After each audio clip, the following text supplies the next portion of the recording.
चला तर म्हणजे आज आपण ना खमंग आणि कुरकुरीत अशा पालकच्या वड्या बनवूया।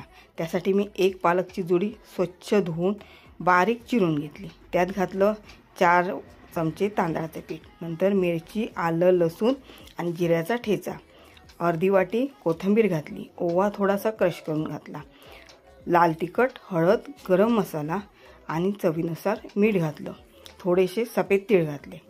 नंतर काय करायचं, बेसन पीठला प्रमाण नाही, थोडं थोडं बेसन घ्यायचं आणि पाणी फार कमी वापरून मस्तपैकी पीठ मळून घ्यायचं। नंतर एका डिशला तेल लावायचं आणि मस्तपैकी पीठ त्याच्यावर थापून घ्यायचं। वरून थोडे सफेद तीळ भुरभुरायचे, म्हणजे खाताना फार कुरकुरीत छान लागतात। नंतर हे 10 मिनिटं वाफवून घ्यायचं। हे थंड करायचं आणि नंतर त्याच्या वड्या पाडायच्या। एका पॅनमध्ये तेल गरम करायचं, गॅस मात्र मीडियम ठेवायचा आणि दोन्ही बाजून अगदी कुरकुरीत वड्या तळून घ्यायच्या।